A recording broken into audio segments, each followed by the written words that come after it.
Straight to quarters. Run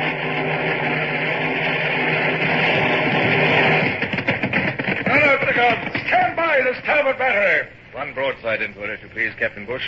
Pointers on target. Linstocks ready. Aye, sir. Ready. Fire!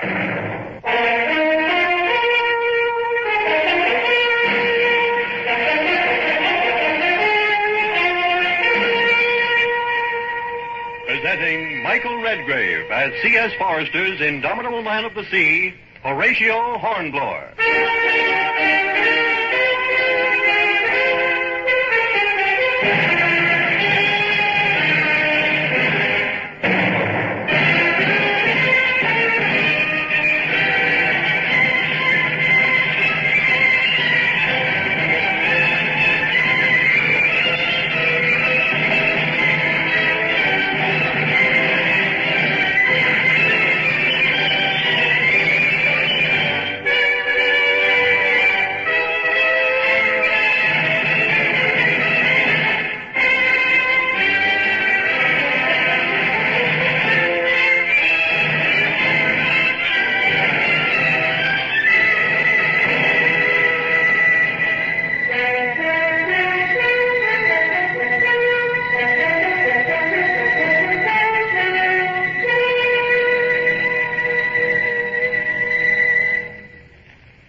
I'm an old man now, and my memory is discursive. Perhaps it's an old man's impatience and eagerness that has made me hurry on with these memoirs without regard to their order or date, but as I near the end of my chronicle, I remember much that was vital in my career that I've omitted. Surely the year 1811 was one of the most fateful of those years. I was a prisoner in the hands of the French. It seemed nothing would break the monotony. Until one evening...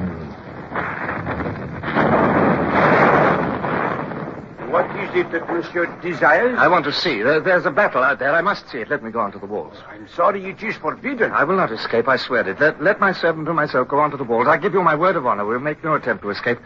You'll come with us, if you will. But I cannot leave my post. You give your word of honor? Yes. You may rely on it. Oh, thank you. Oh, thank you very much. Come on, Brown. This way, Brown. Aye, sir.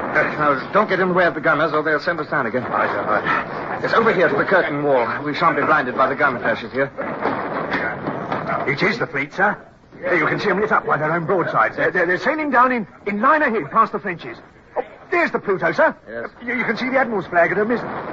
That's the Caligula astern of her. Excuse me, sir. What's that little red glow out there? Where? Over there, right out at the entrance of the bay. Seems to be getting brighter, sir. This is a fire ship. Oh, I see. Oh, good work. Our men are bringing in a fire ship. Just the thing for a squadron at anchor. Yes, you can see it now. It's a small brig. And it's alongside the Turenne, sir. Yeah. The Turenne was that ship that got away from us. She's not getting away from this, by heaven. Let's look at her masts. The fire's running up them already. There goes our magazine. Oh, she'll drift down onto the French squadron. Oh, it ain't fair, sir. Us stuck up on here with all that going on. Yeah, look at our ship. Look, the Sutherland on the beach. Yeah, she's a fire, sir. What, they must have sent a boarding party and fired her. Oh, well done. They won't have the privilege of keeping even the wreck of a British ship. That's a wonderful night's work, Brown.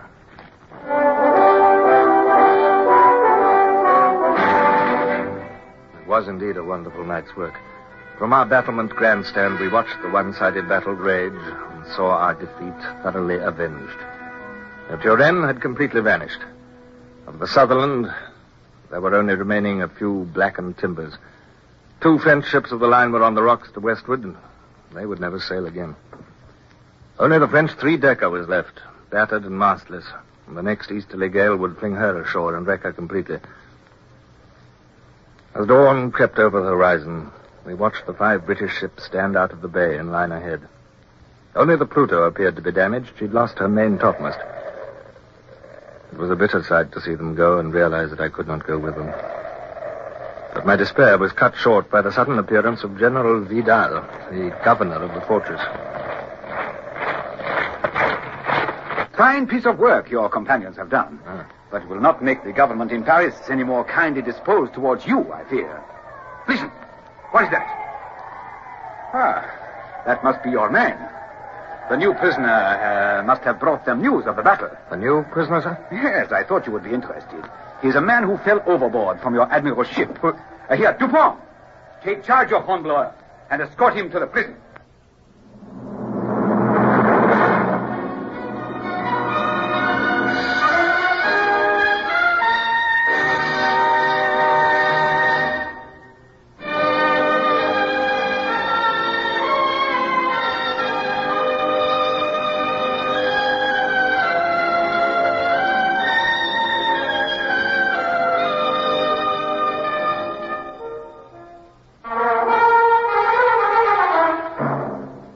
Back in my room, I paced to and fro, my mind seething.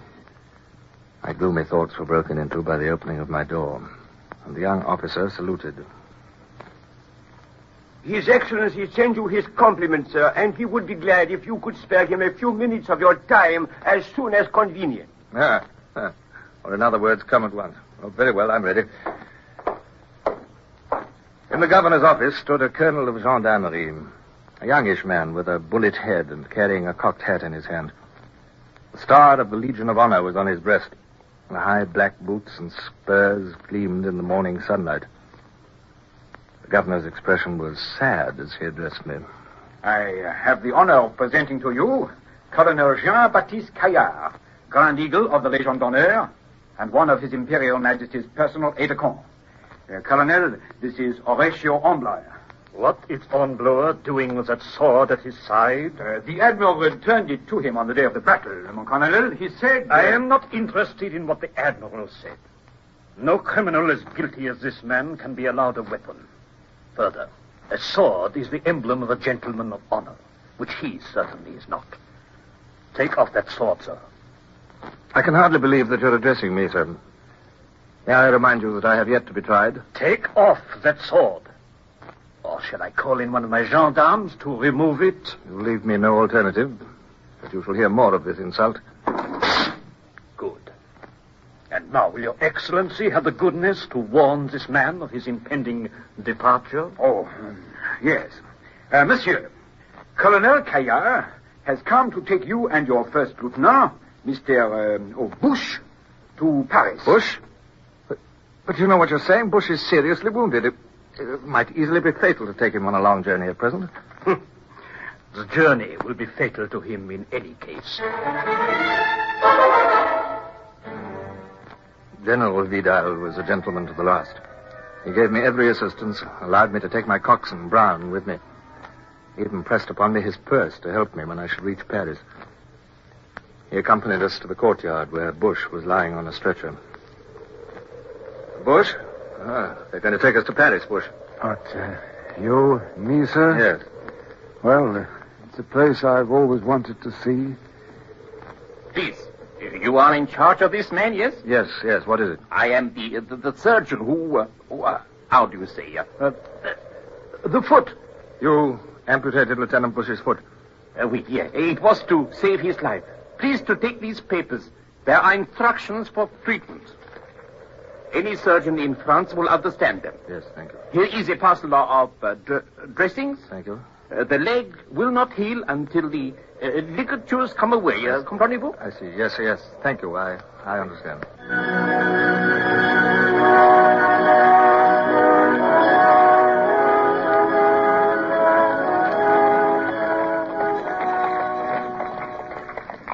How are you feeling, Bush? Better? I do feel a bit better today, sir. Since you got that last ligature out, I think it's healing. Good. I don't mind telling you, I thought we'd lost you a few nights ago. Didn't you, Brown? Yes, he looked pretty ticklish, sir. Rare good job you done, sir. Me? I don't know what I'd have done without you. I never knew you could turn your hand to so many things. I wish to heaven I wasn't such a burden to you, sir. Oh, rubbish. If only I could help myself. Hello? What's going on? As far as I can make out, sir, one of the horses has gone lame. Oh.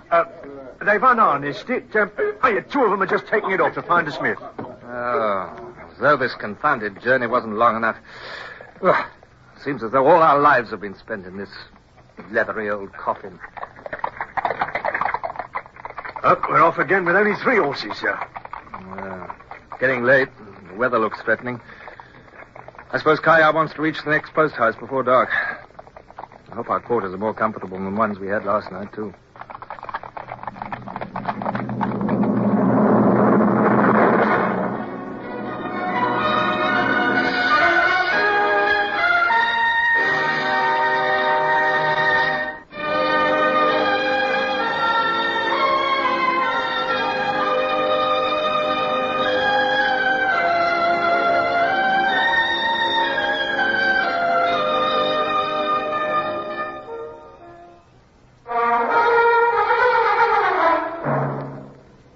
Time dragged on, and the afternoon merged into premature darkness. I began to wonder if we were going to reach a post house. Progress with 3 horses was slow. They were facing into a bitter wind, a wind which promised snow.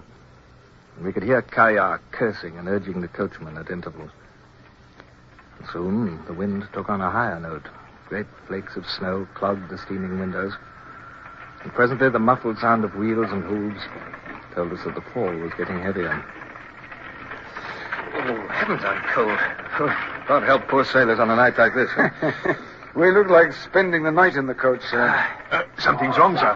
Listen. Hold on to the stretcher, sir. We're going over. Oh, blast. What are they doing?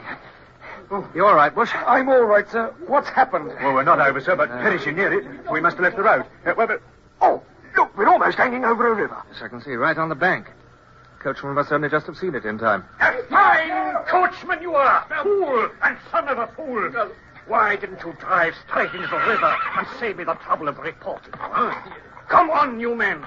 Do you want to stay here all night? Get that coach back on the road, you helpless idiot. Oh, excuse me, sir, it's heavy. If the gentleman inside would get out, we would have a better chance. They can please themselves. Get out and help or spend the night in the snow. Brown, come closer to me. Do you see that boat on the river? Did you see it as we stopped? Yes, sir. A rowing boat moored to a post. Why shouldn't we escape in it, Brown?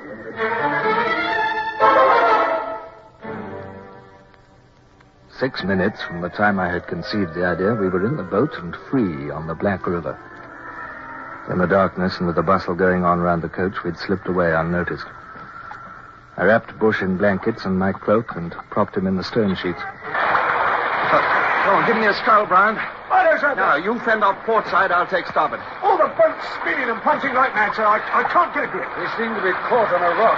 The water's pouring in. He's here, Brown. Now, together. All you've got. She's clear. We're through. That was a near thing. Yes, too near for my liking, Bush. I hope there's not many more of those. Is there a bailer in the boat? Yes, sir. I saw it when we got in. Where on it? Here it is. Well, bail then. I'll take the sculls. Any idea where we are, sir? Oh, it's difficult to say. Can't be the Rhone. It must be the Loire. If it is, it runs into the Bay of Biscay. That's, 400 miles away. Oh, that'll be a useful run, sir. Hello. The keel's scraped again, sir. Yes. I believe we're coming to another rapid.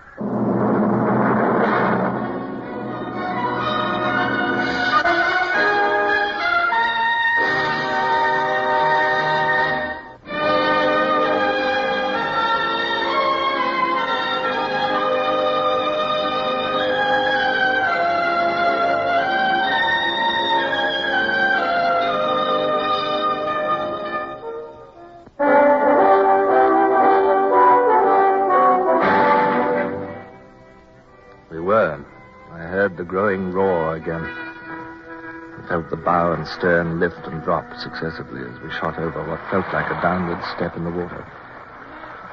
The din of the rapid became tremendous. The white water boiled round and over us. Something invisible struck our port side, and I heard the gunwale splinter. The keel caught, and I pitched forward. But then she freed herself, and the boat sped on. I heard the roar diminishing. We were through another rapid. Light on the starboard bow, sir. Yes. And there's another. And another. Must be a village on the river bank. Probably Naval. The coachman said it was 6 kilometers. Oh, we've come 4 miles already. Hey, Brown, Stop bailing. Aye, sir. Keep quiet now. A bridge flashed by over our heads. The water was so high that we had to duck to miss the arch. It was still snowing, and ice coated the floorboards. More rapids ahead, sir. Ryan, stand by to fend off on the port side. Aye, sir. Good God! Oh, beg pardon, sir, but it's not a rapid. I think it's a fall. It is. Oh, hold on, everybody. We're going over. Rocks. Watch out for the rocks.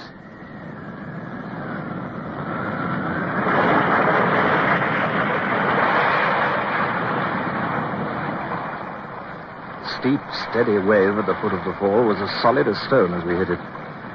The boat vanished from under me, and I felt myself strangling underwater and scraping over the rocky bottom. It was agony, agony. I got a single gulp of air, and then I was under again. The grinding of the rocks on the riverbed was louder than thunder. Another precious gulp of air which seared my lungs like fire, and then I was under again. My reeling brain guessed what was happening. I was caught in the swirl below the fall. I was being flung in a circle, now on the surface and now right down on the bed. The pain in my chest and the deadly grip of the icy water on my limbs were numbing me. I was losing the desire to fight. I only wanted to be still and die. Suddenly, something touched my hand. I gripped it. It was a piece of board with nails in the end of it. A plank from the boat, now shattered into fragments and whirling around with me. With a last convulsive movement, I thrust hard at the bottom with the plank as I went down again. I came up, caught a breath, and another, and then another. And I floundered and stumbled, and then fell and lay gasping in only a few inches of water at the edge of the fall. Oh, there! Captain! Captain! I'm here. Oh, thank God, sir. Thank God. The captain's here, Mr. Bush. Good. I heard Bush's feeble voice reply, and it shocked me to my feet. If Bush were alive, he must be looked after. There's a light out there, sir. House, I expect. Well, we must get to it, even if it does mean surrender. Aye, sir. If we don't get Bush to warmth and help, he'll die. We'll carry him up. Aye, sir. Get your arms around our shoulders, Bush. No, sir. Lift. Come on. It's not far. How did you get out of the river? Current took us to the bank at once, sir. I see. I'd only just kicked my blankets off when I touched a rock, and there was Brown holding me out. Thank God. Why don't you leave me and go for help, sir? Just about ready to drop. No, we'll get you up the bank. The light's nearer now. I felt as if I would give a fortune to lay down my burden and drop in the snow. It was ironical, too, that the three of us had been within yards of each other in the water. And yet, while the other two had been carried to safety, I had been dragged under. They would never know of my bitter struggle for life. Somehow I felt an absurd sense of grievance against them. My head was reeling again. My strength was nearly gone. Oh, not much, Father, sir. This seems to be a garden of sorts. Yes. We staggered a few more steps, slipped down an unseen incline, and halted in the square of light cast by a big lighted window on the ground floor of the house. Who are you? We're prisoners of war. Wait 1 moment, please. Shuddering and half fainting, I held on to my burden for what seemed an age. Then the light brightened, a door opened. The voice spoke again. Come in. The warmth of the house rushed at us like a mother's caress. We half fell over the threshold and lay Bush on the floor. I tried to stand up again, but my legs failed me and I pitched forward. The whole world spun about me. But my last sensation was one of warmth. Blessed warmth and dryness. There was no more river, no more cold, no more wind, no more pursuit. Only rest.